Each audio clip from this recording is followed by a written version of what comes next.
Hey guys, in this episode I sat down with my friend Lauren Delaney George, an awesome artist. Definitely check out all her stuff. All her links are on the episode notes. More will be added as they become clearer or closer to the date. Otherwise, enjoy. Check out our website, thegeneralistpodcast.com. Check us out on Twitter at thegeneralistpc. If you like the show, rate us on iTunes. Donate $1. More if you want. Keep us getting better and better. And we'll see you at the end of the show or some other episode or whatever. You know how this works. You've done it before. Welcome to The Generalist. A show with a man who knows very little bit about a lot. A man who specializes in nothing in particular. A man who knows that he knows nothing. A man who can be described as non-specific. And to top it off, he narrates his own intros. This is The Generalist with your host, Saul Ackerman.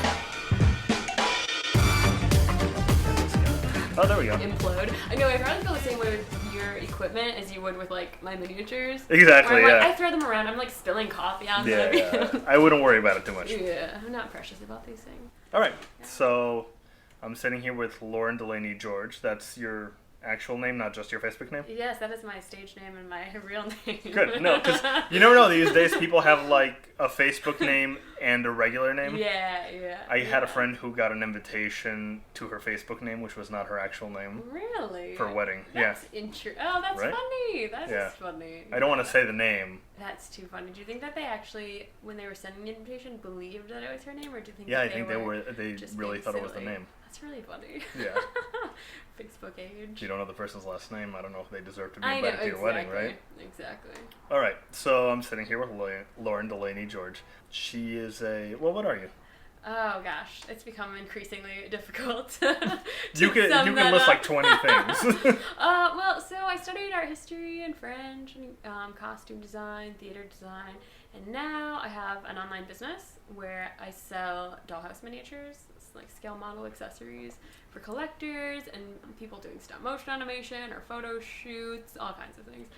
Just to make it perfectly clear, you make unbelievable stuff. You're making it sound way less cool than it is. I mean, I'm sure that when I tell people that, when I have that as my descriptor, like, people must assume that I live in my parents' basement and have, like, 14 cats. It doesn't sound might be. like a real job. I feel like I always have to give a disclaimer, like, I actually make money. Like, I'm Yeah, no, working it's for really myself. cool stuff. I was checking out your website last night, which, by the way, really nice. I Thanks. especially liked your bio. Oh, thanks. Yeah. It was funny. Yeah, thank you.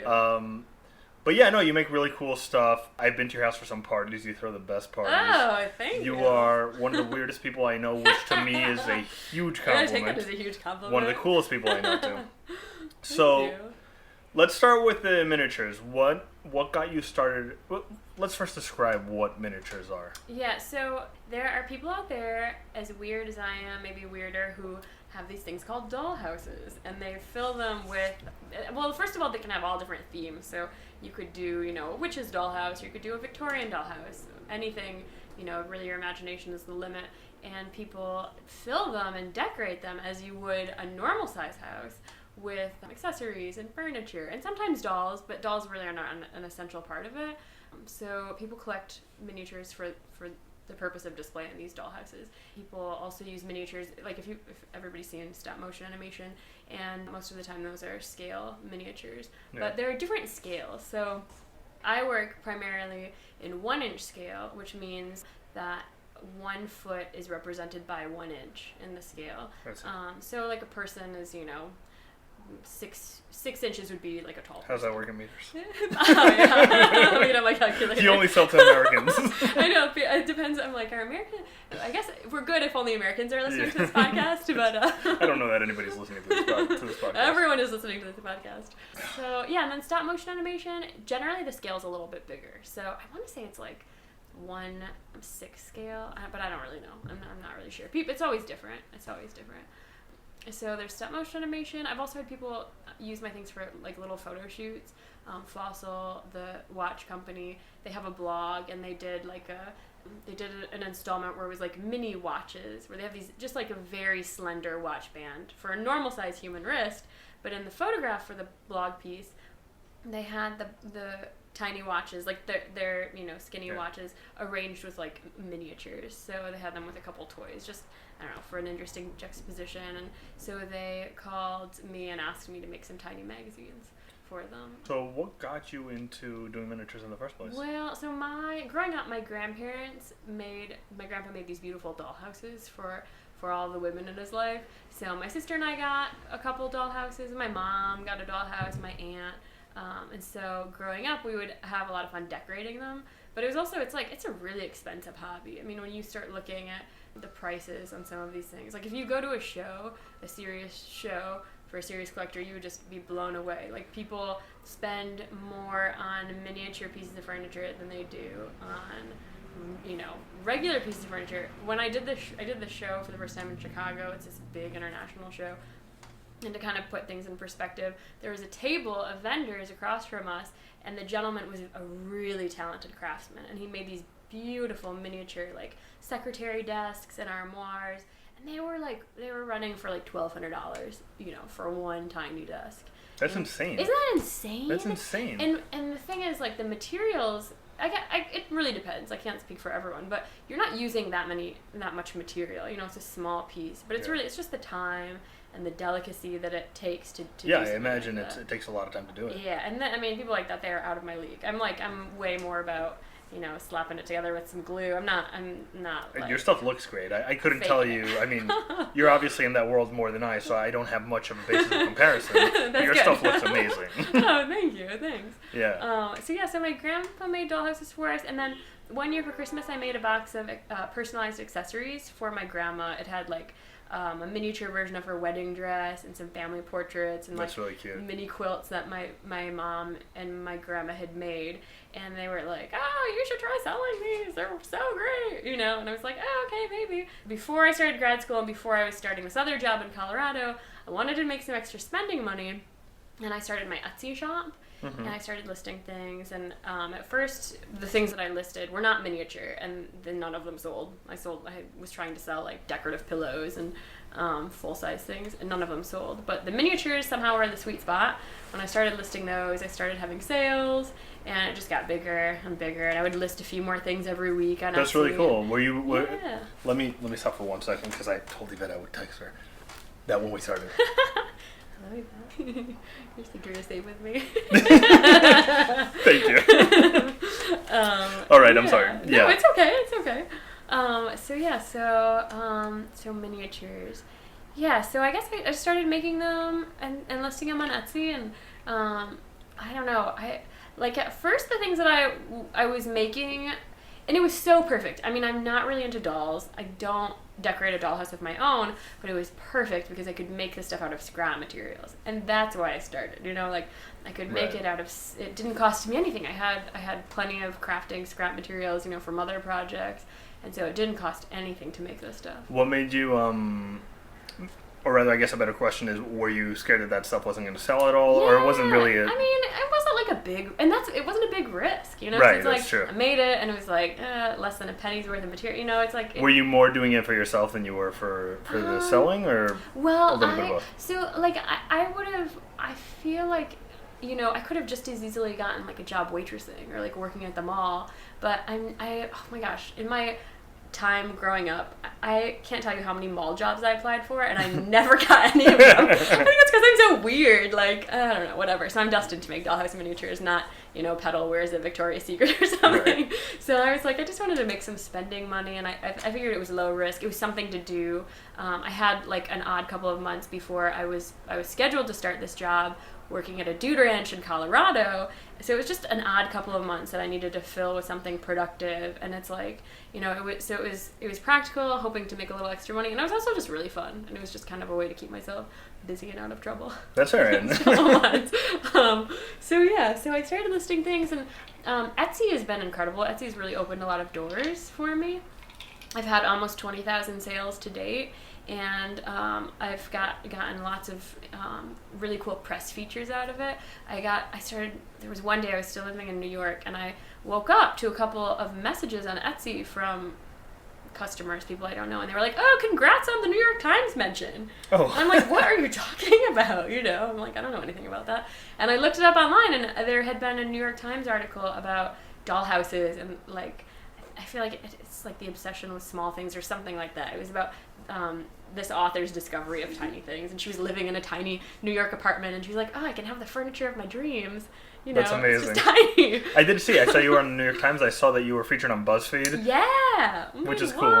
cool. Like, I saw it was like a tiny starry night thing. Yeah. Which is really cool. Yeah, How'd you do that? Yeah. Do you mind if I ask? Are we allowed No, to? not at all. Yeah, I don't even sell those anymore. But I would buy the frames, and then I would find, you know, famous paintings that I thought would be like widely appealing that were in the public domain. And I would shrink them down and glue them into the frame. How do you shrink them? I use Photoshop. I see. Photoshop is like my So then it's my just pal. printed, I see. Yeah, and then I print it. It's not like a shrinky ding type of thing. I have my little miniaturizing ray gun, and I point it at what I want to shrink down. Wow. So you're also a scientist. Yeah, so I am a scientist. So let's see. So I guess it's really, I feel like making successful, you know, or achieving like successful realism with these miniatures I think the most important thing is finding the right material, you know, that somehow is evocative of the qualities of the larger thing. So I sell these quilts on my website, for example, that they're made on paper towel rolls, like the one I'm pointing to on my desk. There's a paper towel roll there in case you guys didn't catch that. Yeah, and I run them through my printer, and I print an image of a quilt onto these quilted paper towel rolls. That's cool. And when you cut them out, I mean, it's crazy. They look like quilts. The scale works perfectly. How does it not ruin the paper towel? I guess they're made to absorb. Well, it's kind of like this. How does it not ruin the printer? Well, this is my printer takes a lot. My printer, I mean, it's probably gonna die any day. Like, I've printed out so much on that, I put it through a lot. But the paper towel, putting it through, oftentimes it will come out and like the ink will be smeared or whatever. So you have to do it, you know, a couple times, but whatever. So that's just an example. So it's about finding the right material, or like with those Starry Night portraits, you know, finding a paper that wasn't too glossy to print it out onto. So right. I get this like paper that has a nice texture, you know, that kind of almost approximates like canvas, sort of. So it's about finding the right materials and you're just faking it. It's fun. It's all about illusion. Yeah. Like the art of illusion. Essentially, yeah. Which my background being theater design, I love that. I think that's really fun. Another thing which you're amazing at, when you throw parties, you always have that most unbelievable costume on. I know you were featured in. Also, I think the New York Times for Jazz Age Lawn Party. Oh, yeah. I went to that last year. It was so cool. But your outfit was like so much amazing. Fun. Yeah, I probably take all this stuff way too seriously, but I have so much fun with it. I love it. Too. Yeah. You're like one of the first people on the pages on Google if you type in Jazz Age Lawn Party. Oh my gosh, I gotta go back to one of those. I love those. Yeah, we went. Me and Yvette's my girlfriend. We went last year. So fun. And when I was looking up for what sort of thing to wear, yeah, there you were. I'm like, so is that fun. Lauren? Yeah, and talking about like the art of illusion with theater. I mean, that costume, I know the one you're talking about is like a white costume. I've got this big white hat. I mean, that was put together with hot glue, and like what? If you looked on the inside, it's like stapled together. I mean, it's not really stapled together, but I found this horrendous 1980s dress. And in 1980s, there are some moments where it kind of is reminiscent of the 20s in women's fashion because it features this drop waist. So it's like kind of a boxy shape. Right. So you can take a garment from the 80s, remove the ginormous shoulder pads, and you can modify it to make it look like the 1920s. So I like got this dress and I cut up the sleeves and I added vintage lace and that was a lot of fun. I love doing it. Yeah, it's really cool. It's really I mean, I wore a pair of jeans, a shirt, and a vest. You looked very handsome though. I saw you pictures of you guys. Yeah, I definitely. That's on my list. I'm like every summer. I'm like. Anytime you want to come back to New York. Yeah, I know. We gotta do that. Yeah, we're in New Orleans, by the way. Yes, it's curious. What brings you down to New Orleans? I visited a few years ago and I just fell in love with it. I had been living in Brooklyn. And it was so expensive, and it's... Don't have to tell me. Oh my gosh, and you don't get a lot of space. You don't get a lot of bang for your rent buck. And beyond that, I just love New Orleans. Like, yeah, New Orleans is one of the coolest places. It's just, I mean, there really is no place like it in the world. It's haunted and magical and... When I say haunted, I mean, like, history is so tangible. You can even mean, like, literally haunted. Yeah, like, that's cool. Yeah, Like, you might run into a pirate ghost or a voodoo queen ghost. Like, I know I've a heard voodoo some, king. I've heard some crazy ghost stories from New Orleans. There's some good Do you have ones. any? Oh gosh. Like that you personally experienced? That I've experienced? No. Or somebody really close to you? Oh, well, it's really a shame because this is not very conducive to the media of audio. But I was my friend has a hotel in the Olivier in the French Quarter called the Olivier House Hotel. It's this really cool. Some corners of it are a little creepy old house, just like awesome New Orleans French Quarter vibes. And I hang out there, and I remember I met this guy from Tennessee. Just people pass through the lobby, you ask them where they're from, and I get to chatting. I'm chatty. And this guy was, we were talking about ghosts, that people will ask about the ghost of the Olivier House Hotel. And he showed me this photograph that his friend had this like hunting property, and there was a camera on the hunting property that was triggered by movement, and it snapped a picture, and it's like the best ghost photograph I've ever seen. Really? Yeah, and the story, it keeps getting better because like they snap this picture, and then it turns out that on the adjacent property, like just a few feet away, there's this old ruin of a church, and there's an old graveyard, and like if you see the picture, it almost looks like a vicar, like it almost looks like somebody wearing like I think that's called like a cassock, like like one of those long kind of robes that priests wear. Yeah. So it's just like Franciscan priests, or like I don't know. like the priests like from Robin Hood. Yeah, well, all of those, sure. Yeah, like I went to Catholic school for 12 years. Like I should know. I didn't go to Catholic school at all. So I'm gonna say yes, absolutely. Fair enough. So great ghost picture. But oh gosh, a good ghost story. My sister saw a ghost when we were camping once. Okay, and my sister is like, she's like too cool for that kind of thing. So I'm pretty sure she's not making it up. That's fair. We were kids, but we're like past the age where your brain is making up ghosts. I don't know. Maybe I'm sure Oliver Sacks would debate that. Yeah, and many others. That's all right. We're just having fun. But we were sleeping in our family's pop up. I was on one side. How the pop ups they extend and they have those beds. Like I was on a bed on one side. So, yeah. My parents were on a bed on the other side. And then my sister was sleeping on the kitchen table, which converted into another bed, and she woke up crying, and my mom came to comfort her, and my sister said the scariest thing was that, so my sister, like she says now, she woke up, she saw this man sitting across from her on the cabinet running along the opposite side of the pop-up, and she said the scariest thing was that when she first woke up, she was like, oh, I'm just dreaming, blah, blah, blah. I'm dreaming, there's a man sitting there, but my mom came over and sat in the bed and was comforting her, and it didn't go away. She said the scariest thing, it's like, she thought she was dreaming until my mom came and sat down and was comforting her, and she could still see it. That's really creepy. So yeah, super creepy. Awesome. Yeah, I've heard. I have a couple of friends who've had weird stories like that. Yeah, I want to hear your turn. Okay. I'll start with one that my grandmother told me, which is an interesting one. She was around 5 or 6 years old, and she was playing around in her house. She was from Cuba, playing around at night in her house. Her parents were originally from Poland. She had never met her grandparents. Her grandparents died in Poland around that time, I guess, exactly around that time, which you'll be able to tell by the story. Not a great storyteller, apparently. No, so she's playing in her room, and she sees this old man standing there watching her play. Ooh. And she didn't make much of it. She just went up to her mom. She was like, hey, there was this old man watching me play, and she didn't get it all. And about a few weeks later, because of the way postal services worked back then, they got a letter that the grandfather passed away. Oh, so creepy. And she didn't relate the two things at all until a few years later, where she, for the first time, saw a picture of her grandfather. And she's like, that's the guy who was watching me play. That's so cool. And things like that, you hear things like that, and it's so hard to explain it away. Yeah. That's really cool. I mean, usually I think they'll just say, like, oh, you just associate it later with the person, but it's not really what you saw. Right. But I've heard some weird stories. I don't know. Yeah. I don't claim to know.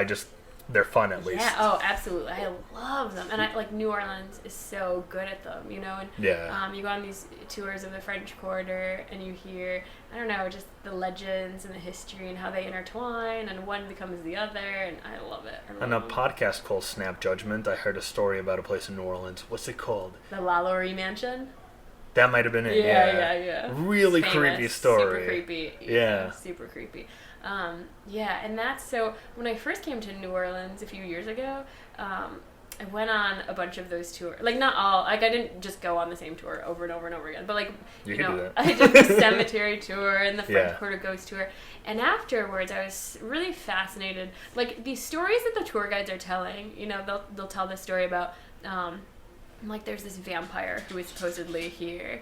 And, you know, they kept finding dead maidens strewn across his doorstep and this stuff. And it's like, okay, if this happened, there's gonna be some documentation to back it up, because that would have been a story back then. Like, it's gotta, that had to have been sensational. So we went to the archives and and looked through it, and it's so cool. In New Orleans, I've got this it's called the Vieux Carré Commission at the Historic New Orleans Collection. Well, okay, it's part of the Historic New Orleans Collection, but it's housed at the Williams Research Center. Okay. It's confusing, but look it up, you'll figure it out. And they have a block-by-block archive of the French Quarter. So if there's any address in the French Quarter that you're interested in. Going back how far? Well, they started doing, I want to say they started doing it in the 1920s or 30s. They started compiling this list. That's really cool. So when there was the move to preserve the French Quarter, they went out and they photographed every block. So you can go and you can see, you know, if there's an address. Like, I was here for a bachelorette party a couple years ago, and we went and we looked up the address of the place we were staying in the quarter, and it was like it had been an opium den. And, you know, like, that's I mean, so crazy. It's crazy. It's really cool. The Olivier House, I think, has been like a funeral parlor and a private residence. So it's cool to see how the landscape of the city changes and doesn't change. I could talk about this for days, but a couple more interesting things. Like, one interesting thing, there's a famous theater in the French Quarter called Le Petit Theater. I think it's called the Petit Theater. And if you go on a tour, every tour guide will say, they'll be like, that was built, you know, in 17, blah, blah, blah, blah, blah. And it was. The original was built in the 18th century. But we discovered in the archives that the building was completely demolished to the ground because it was structurally unsound. And there are pictures of it being knocked over, and there are pictures, you know, it's like, it is to the ground, deconstructed. Right, so it wasn't really built then. Yeah, but it's funny because you see it and it looks, you would never know. You would never It's cool know. that they have that archive. It's cool to be in a, and I'm sure it exists to a degree in a lot of cities. Yeah. But nobody in New York is going to check out the history of this building. Yeah, it's a shame. I mean, and that's one thing. People in New Orleans love their history. I think people here are really interested in I think part of it is that, and this might be an ignorant thing to say, but there's such a beauty to the architecture and culture here that it makes you go like, where'd this come from? Yeah, and for better or worse, like, I mean, they leave buildings up here until they're falling apart, you know, like, it's a city that definitely wears its history in a different way, I think, than New York. I think maybe with New York you have to look a little bit harder for it. It's not as like visible. It doesn't hit. And there are like some very beautiful places in New York. Yeah, definitely. Although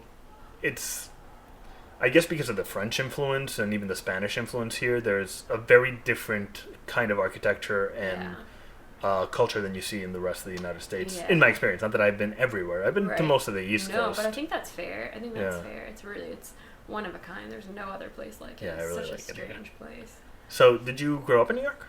I grew up in Kalamazoo, Michigan, and you know, that's where I learned to love art and read a lot. So that's it like a big art community? Is that well, Kalamazoo is a great city because it's right between Detroit and Chicago. So you have a lot of culture and things moving through Kalamazoo, you know, on their way betwixt the two. And so we've got a couple great. I know you don't need to use that often. I hesitated before you started. I was like, do I want to? No, I loved it. I do. So we got a great art museum. There are a couple of really good universities. Well, Western is really renowned for its music program. Western Michigan University is renowned for its music program. And I want to say also its medieval studies program. And then also sounds super cool. Yeah, I know. Yeah, a bunch of history nerds there too, apparently. And then Kalamazoo College is a small liberal arts college. It's also, you know, it's got a great reputation. So it's a good college town. I mean, it's like the perfect size. There's enough going on, but it's not too, you know, congested and noisy. It's a really pleasant town. And in Kalamazoo, it was also kind of buffered, you know, from all the auto industry crises because on that side of the state, it's a lot of pharmaceutical money. So we weren't as reliant, you know, on the auto industry on our side of the state. So I was in Kalamazoo. I grew up in Kalamazoo, and then I went to University of Michigan in Ann Arbor to study undergrad. Was a spectacularly mediocre student. Me too, by the way.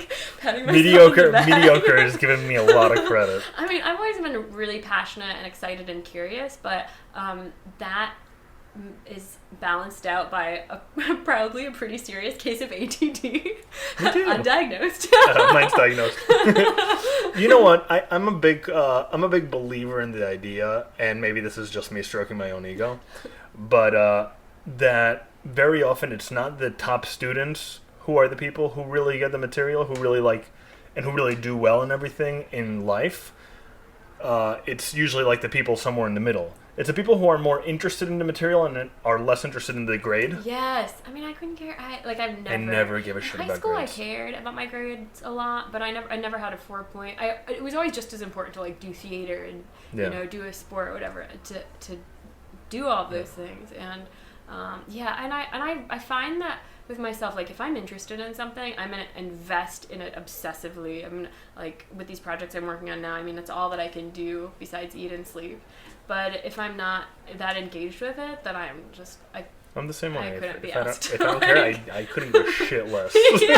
yeah. So maybe that's the artistic side of like being true to oneself, which I know is a big thing for me. I don't know if I'm always true to myself, but I certainly feel like that's what I like to be more. And when it's something that's not me, I'm like, I don't give a fuck. Yeah, I think I probably would have done a lot better with like an educational, I don't know, like structure that was more like nurturing of the weird tangents and things. I don't know, like that let the student be a little more independent, because what I would find would happen, I would take a history class and I would read a book on the subject. So like I take a class on 18th century French history, and I read a book maybe about Marie Antoinette that's assigned with a class, but then after reading that book, then it's like, oh, I want to learn more about this. I want to go in this direction rather than the direction the class is going. I never, like, I don't know, just going with the grain was not always my first choice. Not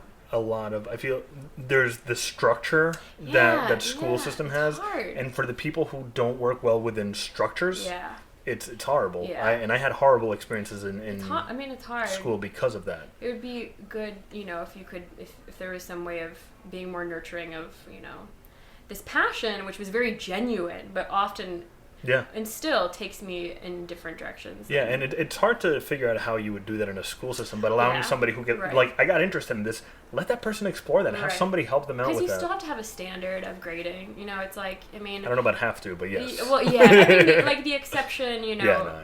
Can't make the rule, and so.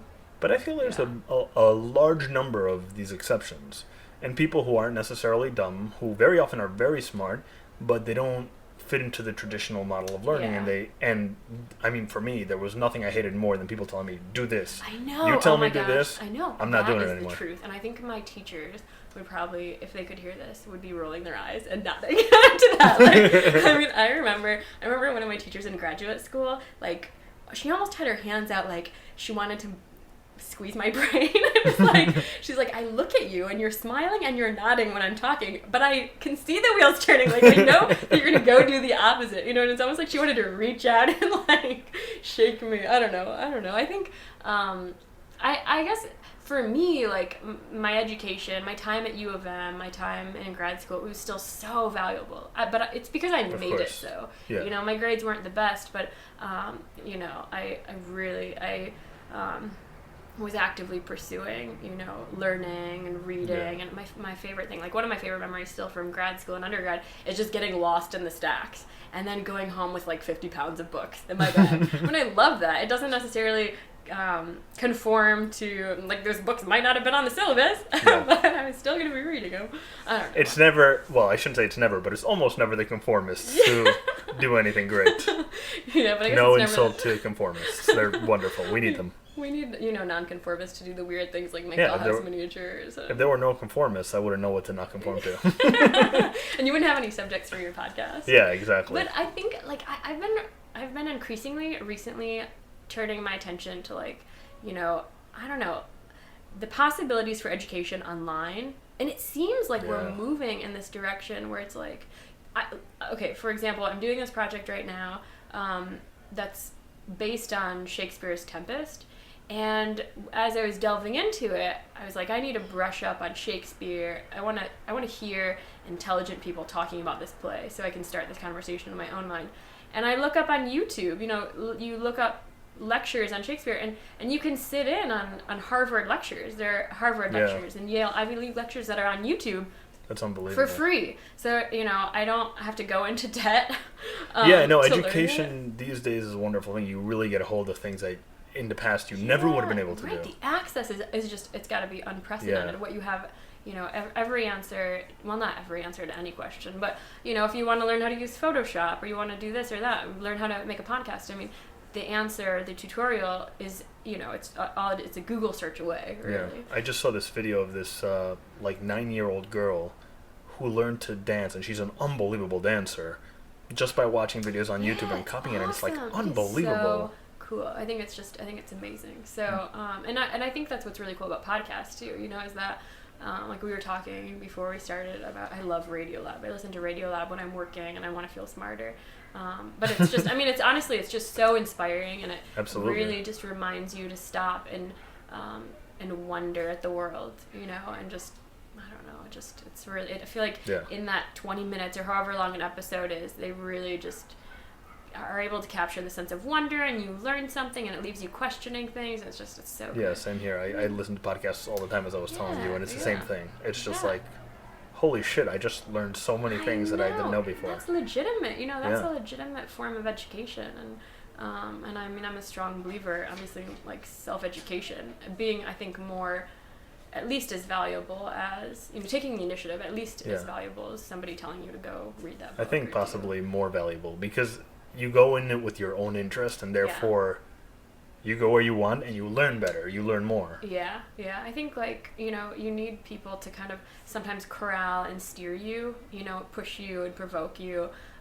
But educating yourself, or having this, drive to self-educate, that's something that, you continue to feel that once you graduate. It's like, it doesn't stop once you leave the classroom. I think it's increased for me since I graduated. Yeah, I think so too. Yeah, which is really interesting. And meeting other people, and talking to other people about what they do, definitely, it gets you wanting to go out and learn more.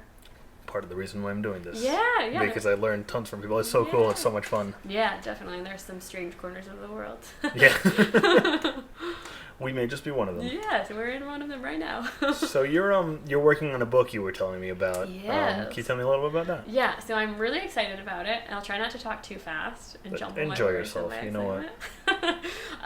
So I was saying Etsy has really opened a lot of doors. And, with my business, I'm not going to make $1 billion on Etsy, but it's sustained me. It's become a means of sustaining myself as I grow and develop my career, and it's allowed me to turn down projects that I may have had to say yes to. So it's given me autonomy of choice, and it's exposed my work to a variety of people doing other interesting things. So I got an email one day. I was going back to Kalamazoo for something, and I got an email from the craft acquisitions editor at Dover.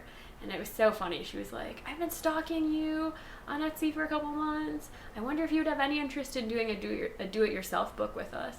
And Dover traditionally, Dover has a really famous series of paper doll books by this artist, Tom Tierney, I want to say his name is. But growing up as a little girl, it's like, every historic site you go to, in the gift shop, they'll have Southern Belle paper dolls, or paper dolls of all the American presidents, or their wives or whatever, paper dolls of the 1920s, and they're these really iconic, beautiful paper dolls. So Dover they do craft books. I think they have some adult coloring books, which are really popular right now. I hear about them all the time. I don't understand. Maybe they're amazing. I don't know, but they're amazing. I hear about them everywhere. I heard about them in the Charlotte airport. I guess it's like, I can see it like its value as like a therapeutic. It's like meditate. You just that's true. Different strokes.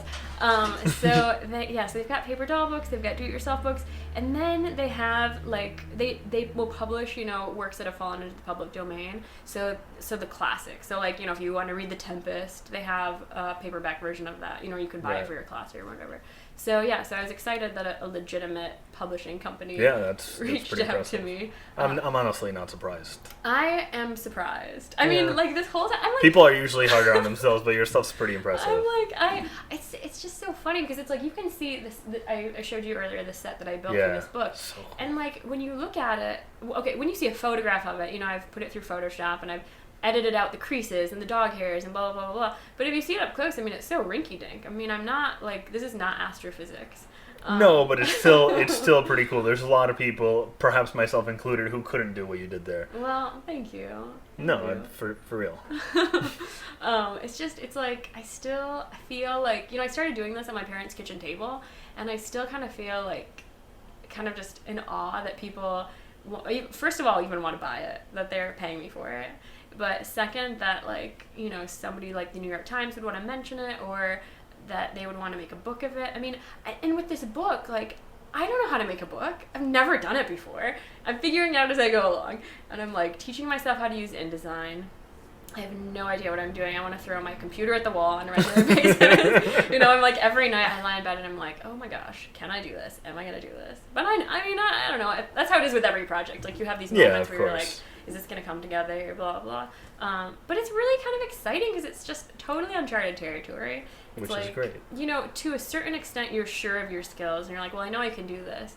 But then you're kind of venturing into this unknown, where it's like, so it's been an incredible learning experience. It's been really humbling, and it's gotten me excited, I think, for the future, because it's just like, it reminds me how much more I want to learn. I want to try stop motion animation, and I want to do more like outreach to other businesses. I want to do more books. I'm like, it just makes you realize how limited you are just by the 24 hours in the day. Yeah, I know, but no, you're doing unbelievable work. It's really cool stuff. Thank you. Thanks so much.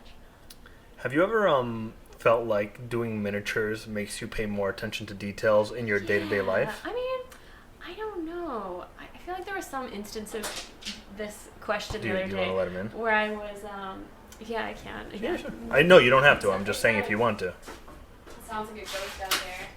Well, whenever my boyfriend is a carpenter, and whenever he has a sliver, I get out the tweezers and I try to get it. I'm usually not very good at that though, so that's not a good example. So I don't know. I think though, it's interesting how like different professions maybe attract different personalities, because I've wondered, and this occurred to me when I really started to look at the Thorn miniature rooms in Chicago, which is like this really impressive exhibit of historically accurate architectural models from 30s, I want to say. Yeah. Anyway, I remember reading about the woman who created them, and one of her friends kind of damned her with faint praise and was like, well, she's very particular, or she had said something about like she's basically to the effect that she's like really controlling. Right. That she's like, kind of got OCD, and she like likes things just the way they are. And so I wondered, like with the profession of miniaturists, the collectors, maybe the people who make things, like, are they really particular and kind of exact? Well, I don't know you well enough to say, but you certainly don't strike me as that way. I mean, I don't know. Maybe there's, because I think there is an element of,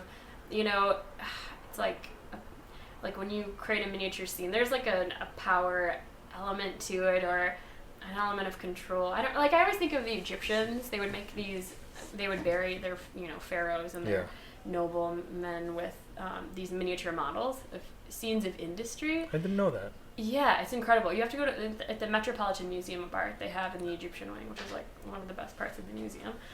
They have, it's just beautiful. Yeah. But they have these models, and I think there's like a bread shop, and it's like it's a different scale than we do today, and it's like they don't have, the ancient Egyptians didn't have the advantage of a printer and a 3D printer, and all these tools, so it's a little different. Still though. But they're really interesting, and I think for them it was like a matter of preserving these power structures. That's very interesting. And so I guess it's just, I don't know, it's different for everybody, I guess depending on how, from what from where you're coming to the. There's a couple of interesting miniature type things that I know about. Firstly, I know that I don't know if you've ever heard of the Dead Sea Scrolls. Yeah. So the Dead Sea Scrolls, they have a lot of like these tiny scrolls. I remember going to the museum and seeing them, and apparently the way they used to do them is literally tiny scrolls, tiny letters. They would take a bottle of water and they would use it as a magnifying glass, and they would write it like that. So it's this tiny Whoa, writing. That's really cool. Yeah, it's really cool. That's cool. Miniatures are everywhere. Yeah. So. And the other one, there was on the podcast 99% Invisible, there was an episode about, and I don't know what the scale is on these, and I'm pretty sure it was a miniature, I might be wrong, but they construct these miniature crime scenes that are super detailed. The nutshell studies. Yeah, that's the one. Yeah, so strange. I think that those are in,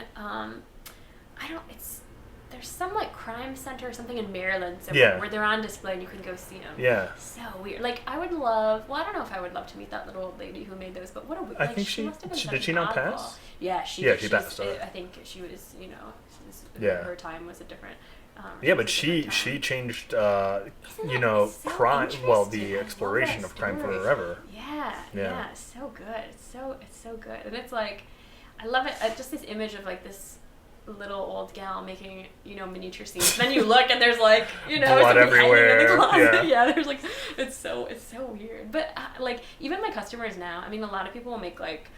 I had somebody one time show me they had made a miniature morgue. I mean, like the projects that people come up with are weird, are awesomely weird. People just like all the different things that people want to miniaturize. And just kind of wondering like what makes these people tick, and why would you want to do that in miniature? I mean, if it's acting out your imagination, right? And I'm not saying that with any judgment. I just think people are really interesting. Yeah, and, absolutely. Why they do. I mean, it's the same with like Civil War reenactors. Like. Without any judgment in my tone at all, I just think it's so interesting. Like, why, Yeah, what leads them to decide that this is the thing they want to continue doing all the time? Yeah, and it is interesting. I think I should find a Civil War reenactor to interview. Yes, you should. That sounds really cool. Like you're in the South, you should find a Confederate Civil War reenactor. Yeah, because that's a complicated bag to unload. Totally, that would be so interesting. In New York, like I would kind of. I kind of mingled in that kind of vintage scene that runs the Jazz Angel. I'm probably a lot of interesting characters there. But I remember meeting this guy who, and I wouldn't even say he's an acquaintance. I couldn't even tell you his name. I wouldn't tell you his name if I could remember it. But he does like SS reenacting. Like they dress up in, like Nazi regalia, and it's just like interesting. And is he honoring it, or he's just? That is a good question. Yeah, I'm just curious. I really don't know. I don't know. I don't understand it.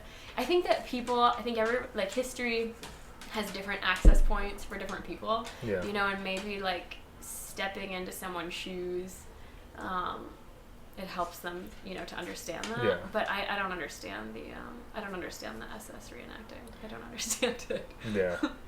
So this isn't exactly related to what you were saying, but this Dan Carlin opens an episode about Genghis Khan, and he starts it by saying, "I have a great book idea for you, and I'm giving you this idea. I guarantee you that you will get tons of press. And the reason I'm telling you the idea for this book is because I wouldn't have the balls to do it myself. But write a book about the positive things that Hitler did." Whoa. And he goes into this whole thing. He's like, Whoa. that book is going to come out at some point. Yeah. You will be punished for it coming out before your time. It'll kill your career. It'll make your career, actually. Oh, yeah, right. Like, you may not sell so much of that book, but the one afterwards you'll sell, Yeah, everybody want to read So sometimes people are just trying to look at the other side of that's things. Fair. And I think that's important. I'm not for one second excusing the behavior of Adolf Hitler or anything. I had grandparents who died in the Holocaust and stuff like that. So, but still, I do think it's worth, at some point, investigating the other side of things. Not to excuse it, just because it's interesting to look at opposing sides. I think it's fascinating, and I think it's important. I mean, one of the applications of history and the study of history is politics, and absolutely. And so I think it's important to look at the ascent, the rise of power to someone like Hitler. Oh, I feel this going toward Trump. Oh my gosh. Yeah, I'm with you. To look and see, how does that happen? Like, he was supported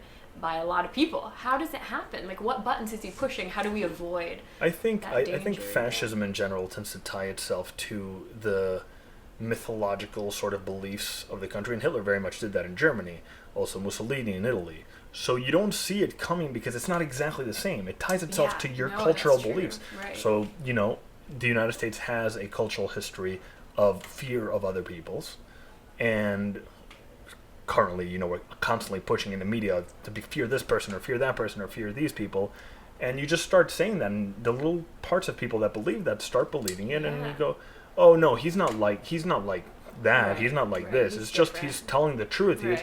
And people start supporting it, and they don't Yeah. realize that they're doing the exact same thing. Right. And by the way, It's people, motivated by fear. yeah, people who would, I mean, despise Adolf Hitler and despise the idea of fascism, but suddenly they're doing the same thing and they don't even realize it. Right. And you point it out to them, and then you're the bad guy. Right, I know. And listen, I'm not saying that Trump is a Hitler. Right. I do think he has very Frightening fascist type tendencies. tendencies. He doesn't have the brown shirts yet, going around doing any stuff like that.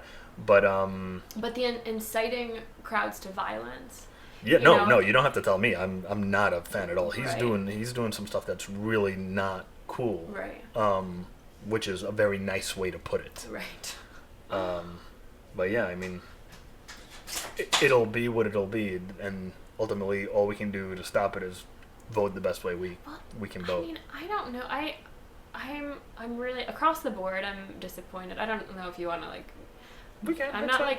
like I'm not versed enough that I can sustain a lengthy political conversation. That's all 'Cause right. I'm honestly, and I feel like as I get older, I have less problem admitting this, but I'm fairly apathetic to like current events and politics. I was for a long time. I mean, my dad was in politics for a while. Oh, yeah? My dad in Michigan. My dad was a state representative and Oh, a wow. state senator, and he ran for governor. And he was the black horse candidate. Like he ended up getting like a very small % of the vote. But it was an incredible adventure to travel with him to the different events, to meet the people, and to kind of see how the political machine works. But it was also really disheartening to see how the political machine works. I often wonder if it's not wiser to be disheartened shouldn't be the word, but to be apathetic. Yeah, because I mean, sometimes you feel like you can't change anything. I mean, full disclosure, I'm a fan of Bernie Sanders for a bunch of reasons. I don't think everything he's doing is perfect. I think have he's the issues most- with him. right. But to me, he's the most sincere candidate, at least. at the very Going least. for At the him. very least. And I totally forgot where I was going with that. Yeah, no, that's fair. That's fair. Yeah, I really don't know. I don't really. I just like. I mean, they're almost all cartoon characters. Yeah. And like where.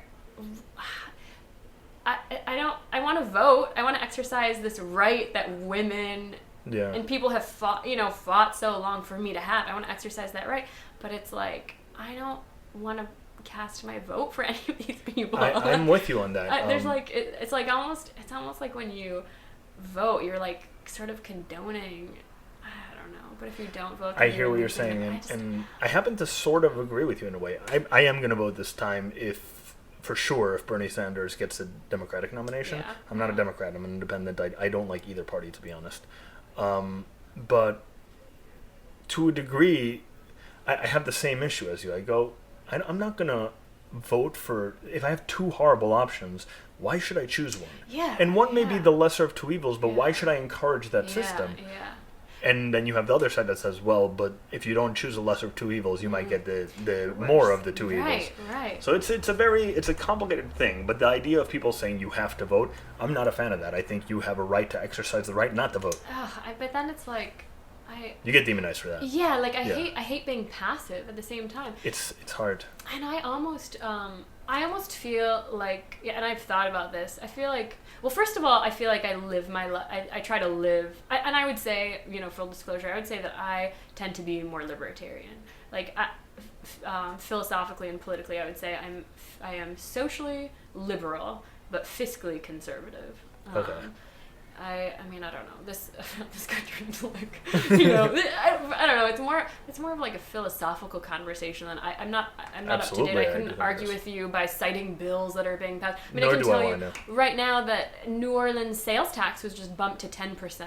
So not only do we have the highest sales tax rate in the country, or one of them, we have one of the highest murder rates. We have one of the levels of education tend to be lower, and it's just like...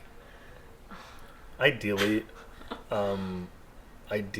in like the perfect world to me, tiny government or no government. Well, no government is difficult, but let's say ideal world... Anarchy. I'm just teasing. Anarchy without the negative implications would be like the absolute best. Granted, I understand that in anarchy a lot of bad things can happen as well. So anarchy is not the right word, but let's call it small government. The smallest amount of government that rules the least, that kind of thing. However, I don't really think that's a possibility at this moment, because going right or left on either side, it doesn't matter. You have big government. They just choose what they want to put big government in and what they don't. The liberal side, or the Democrat side, I should say, tends to be more like, oh, I want big government straight on the table. The right side tends to be more, the Republican side tends to be more like, well, we want small government. But that only holds true for the things that they want small government for. So the fact is, we have big government, period. Right. So in my thought right now, specifically with the Bernie Sanders stuff, is if you have a big government, if you're going to have a big government no matter what, I'd rather a big government that's working for the people. Now, there's a lot of arguments against that. I'm aware of that. Those are just my current thoughts at this moment right now. Definitely subject to change. Yeah. No, but, I definitely know what you're saying. And I guess it's interesting that, like, of this country as varied and diverse as it is, we have these two political parties, really. Yeah. But there isn't more. And that's another big problem. The two political parties have convinced the entire United States that we have a two-party system, which is just not the case. Yeah, it's crazy. I mean, but they've done such a good job at it. Oh my makes God. for very strange bedfellows. Like, I don't know. Yeah, I guess. I mean, there's never going to be a candidate that perfectly represents all of your values and agenda. But I don't know. Yeah, but so for example, I let's not get too much into politics. I'll just do this last thing and then we'll jump out. I'm like, I do not have my stats. I don't have the numbers. The Commission for Presidential Debate is run by 2 Democrats and 2 Republicans. So they've made it nearly impossible for a third-party candidate to even participate in the debates. And all the news media is either, for the most part, either Democrat or Republican. So they're only going to cover the candidates from Democrats or Republicans. There are other candidates out there. We don't hear about them. Right, yeah, that's So they've really cornered the market on, all right, listen, this is the deal we'll make. There'll be Democrats, there'll be Republicans. We'll hate each other. We'll mess with each other. But we won't let anybody else in. That's so interesting. And so the Democratic Party and the Republican Party aren't part of the government. And so they get to set their own rules for primaries and stuff like that. They get to do whatever they want. It's like this system that like polarizes and perpetuates itself, like just. And that's how shit goes down. Yeah, and I don't know. It's like I don't know. But anyway, miniatures. I don't know. But I'm definitely a capitalist. I mean, I think I think you can make any excuse that you want, but the fact is, with internet access and a very small,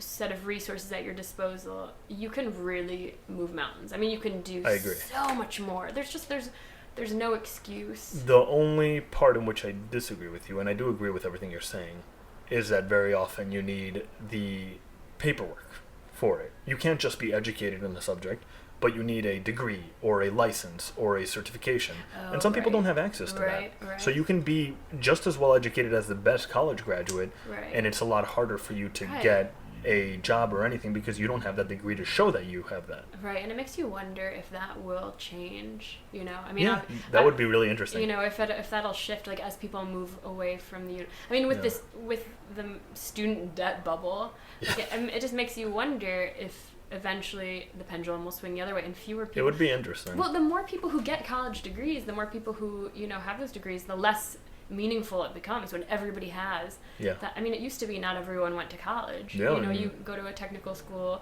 to be trained, and then you join a lucrative profession, but it's a lot harder to do now. Yeah, it just makes you wonder if it'll shift. It's true, because now, you almost need to have a college degree to get a job. Right. And now the norm is, like, people are starting to go to graduate school because they need a graduate degree. And soon that's going to be the thing. And soon everybody's going to need a PhD and there's going to be a new thing to do. Right, and it becomes less valuable as it becomes more expensive, as people are paying more for it and paying longer for it. In my experience, what experience do I have?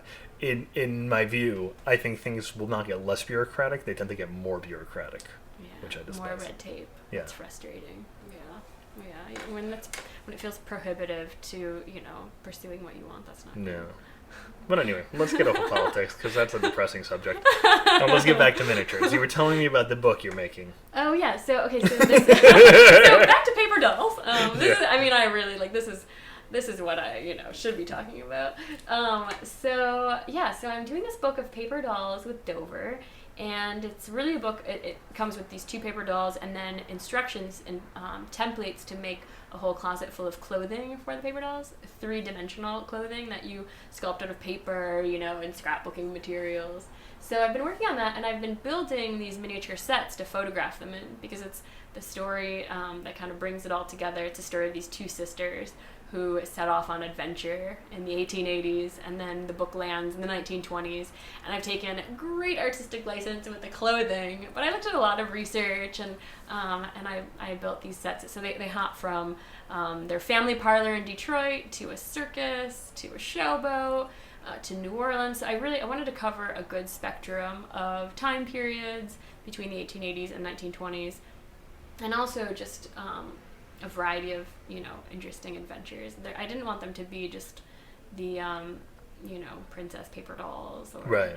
So they're aviatrix. What is the plural of aviator feminine? Aviatrice? I don't know. Well, they're barnstormers. Aviatrix? Aviatrix. That sounds weird. Yeah, I feel like it might be aviatrix. Aviatrix sounds a little sexy. Like, they might. It sounds like there's some dominatrix in there. Yeah. It's like an aviator female with a lot of leather, which I guess is always the case anyway. And then they're off exploring the polar regions. I haven't decided if they're gonna. I haven't decided where exactly, but. Where else do they go? They're in the Wild West. They join a Wild West show. That's and they so run cool. off to the West. So I wanted them to be active and adventurous and pretty also. That's okay. Their outfits are something that people would hopefully want to reproduce. Yeah. I've had a lot of fun doing it. I think besides the miniatures market, which will obviously be one of your markets, I think there's a lot of market for that. Theoretically, I don't actually know this, but I think a lot of children would enjoy like a cool book like that, and then they can make stuff with it. Right, I know. I hope so. It'll be really curious, because I haven't delved into like paper arts. Up until now, my audience has been very niche, mostly women with doll houses, and not even young. I mean, not even children. No, I was imagining it's mostly adults. Yeah. Yeah, it's adults because I hope that wasn't the meaning what I said. No, okay. no, not at all. No, but the cool thing about this is that people who are interested in paper arts and scrapbooking, or children, hopefully it'll broaden, my reach and my audience. So yeah, I'm excited about it. That's really cool. And I assume part of the not the thing that got you into miniatures, because obviously you've been doing miniatures for a long time, but what gets you into doing like this clothing and stuff is your costume design background. Oh yeah, and that's another cool thing, is that it's like kind of this beautiful intersection of costume design background and and my miniaturizing background, and I like to write, and I read an article that you wrote, and I think you're a fantastic writer. It takes me a long time to get it out and to edit it. It takes a lot of time because I like to talk a lot, and it's hard to edit. I think it's the hardest part of any job is editing. Whether it's a photograph or a film or your words, it's because you want to spew everything out. You don't want these ideas, and you just want to throw them all on the table. But it's hard to trim it down. It's hard to trim the fat. So that's hard. But I do really like writing, and this is fun. They've really given me free reign with this. When we started talking, the understanding was that this was going to be something that this is going to be a book that would be useful to people who were, trying to preserve family memories. So, if you wanted to make a miniature version of your grandma's wedding dress, or, I know that you want to do that, so... Of course, honestly, that's the only reason I'm here. I didn't know you knew. So the subhead of the book is... it's something, it's always changing, but it's something to the effect of preserving memories with miniature paper fashion. What's the title of the book? All Dolled Up. And this is all working. I've been told this is all, it's all in flux. It could change, which is fine. So the idea, is that people can reproduce family photo. If you see a photograph on Pinterest, or you see it, and you want to reproduce it, that you can, do so with the guidance of the book. So it's really exciting. It's really a lot of fun, and having such free reign, Dover didn't come to me and say there has to be a circus scene, there has to be a blah blah blah. I thought about what I wanted to do and include, and I created the story and everything and writing it, and it's just been fun to kind of go crazy. Yeah, it's like, cool that they gave you free range. Yeah. Do you think they're going to change stuff once you send in? I am sure. I mean, I'm certain of it. Just because I've never done a book before, and so I expect and I would welcome any feedback. You know, if they look at it and they're like, well, you know, because I mean, how long have they been publishing books? A long time. They know what they're doing. Right, yeah. So, like, if they look at it and they're like, people aren't going to like this. This is stupid. They're never, I mean, I can imagine like they're going to say that. But, you know, if they say that in nice words, yeah. they say, we need to edit this out, or we don't think this is, The one thing I do know, I've heard from a lot of authors, is that they tend to edit a lot of stuff, like, and you just have to be like, this is fine, but no, this is staying in, and you have to kind of stand your ground and be like, I want this in there, right? Because they want what's going to sell the best, and not always what's the best artistic expression of what you're trying to do. And so this is also interesting. I mean, this is all, there's a learning curve to all this, and like honestly, when I sat down to start designing the dolls, it was like I don't really know what I'm doing. Like I had no idea what they were going to look like. You know, I had created these paper dresses for my Etsy store, but I wasn't sure if it would, like, how it would translate to a do-it-yourself book. Like, how do I explain it? How do I do it in a way that is explainable and picture, you know, that's like reproducible by somebody who, or a range of skill levels, you know, somebody who's never done anything with miniatures or paper art to somebody who like could do this in their sleep. You know, like how do you create a range? And I've taught a couple classes before, and that's the challenge, is like creating a book that's substantial, you know, it's not too wordy, or creating a class where it's like, if the class has an allotted 8 hours, filling that so it's valuable, but also allowing like some slack for the people who are like not going to be moving as quickly. Right, that makes sense. It's hard finding that middle ground. I mean, I wouldn't say it's hard, but it's like an interesting part of the challenge. And there are a few things that I'm like, I feel strongly about, you know, with the book that I'll put my foot down if there's a question, but I'm really just like, I mean, I feel like even creating a project like this and being able to send it to someone like Dover and then getting their feedback, I mean, my gosh, like that alone. Yeah, that's pretty awesome. Is awesome. Yeah, that's really awesome. I didn't seek it out. I mean, I just feel so lucky. I feel really. They just contacted you? Really lucky. Yeah, they contacted me on Etsy. That's so cool. I mean, I feel so lucky because I know people who would like who would be more deserving of this, you know. That's your like, opinion. At least as deserving people, you know, friends of mine who are trying to be authors or who, you know, are interested in making books. I mean, whatever. I knowing how difficult it is to come by these opportunities, you know, how hard as an artist, how you really you're always moving and shaking and trying to rustle up things like this to live by. It's exciting. In your defense, which is not really the right phrase to say there, once you have this as a thing and you have a book out there and you have this contract with Dover, if you want to help out your friends, now you have a connection that you can help them out with. No, that's really true. And I love being able to do that. I mean, like you said, I have the weirdest assortment of friends, and I love that. Like, I love, I have this... I didn't say that. You said that. I said you're weird. I'm weird, and weirdos orbit around me. That's why I'm like, here. In a good way. That's why I'm here. In this podcast, the term weird and weirdo are purely complimentary. Always. No, I love being able to connect people. Like, I just had this really talented photographer friend, Brittany Marker, move from New York. Maybe she was living in Brooklyn. I don't know. It doesn't matter. But I got an email from another friend in New Orleans who was like, I'm looking for a photographer to, you know, do my portrait in the style of Belloc, which is famous New Orleans. I don't know if he was based in New Orleans or whatever, but he did this really famous series of New Orleans portraits of Storyville prostitutes. And there's like this cool. I mean, they're just beautiful and they're iconic. Like, they're landmarks and like all the burlesque girls just like they love them. Right. I don't know, whatever. Like, there's this great image of. I mean, everybody loves them. They're beautiful. They're these beautiful black and white pictures of really mysterious, interesting, sexy women from the 19th century. Well, not the 19th century. No, is it the 19th? I don't know. Actually, I got to brush up on my dates. But that's fair. I mean, Storyville was in business. I want to say it was in business until like 1913. Mm-hmm. It was a brief. Interlude when prostitution was legal in certain parts those of the were city. air quotes for those of you who didn't hear those. Yeah, like, you know, technically legal in like this one certain neighborhood called Storyville, and it closed down. I want to say it closed down in 1913, and I think its closing down had to do with supposedly the establishment of like some military encampment or training ground nearby, and like there couldn't be, you know, a red light district within so many miles, something like that. I'm fuzzy on the details. Hard to keep track of your soldiers when you have a red light district right Exactly. So but it was just it's this really kind of interesting, you know, I feel like aesthetic and just this piece of New Orleans that's pretty famous and that people are really fascinated by. So there was an African American version of Storyville in a different part of town, which is less known. And I forget the name of it, but in New Orleans, and I think this is the case still and everywhere, you know, sex workers, they range from like, you know,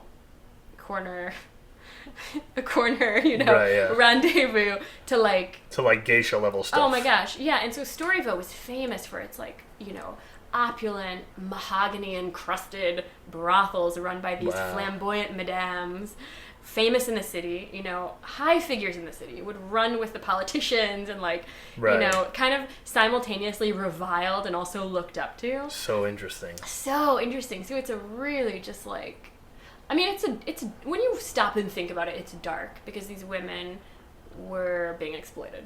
You know, like I mean, when you stop and think about it, it's dark. Especially when something is illegal, it always gets exploited. Yeah, I mean, I wouldn't trade places with these ladies. Right. But, you know, with anything, we romanticize it, and there's, I don't know. So these Balak images are really famous. I started to tell you about this photographer friend of mine and Balak, and I got totally sidetracked.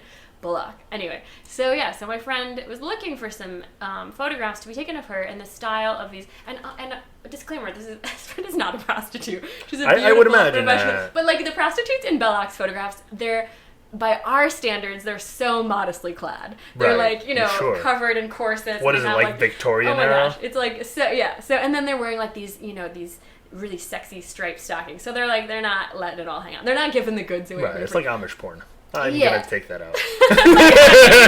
They're like Mormons in temple garments. So this one friend wanted pictures, and I was so excited to be able to be like, to help my friend who was looking for the pictures, and also my friend who's just moved to New Orleans. Yeah, I mean, that's like, that feels so good. I love doing that. Totally, I don't know if that sounds absolutely, really that's stupid, really cool. No, not at all. I think everybody gets like kind of pleasure out of doing it. It's like, oh, I got to help you, and I got to help you, and fun. now. And when you know these different people doing these strange different things, like, oh, I know somebody doing miniatures, and you can, you know, help them to connect. That's exciting, and honestly, they're talented, interesting, creative, smart women. So it's like seeing, you know, something that could help them to move forward in their respective careers, you know.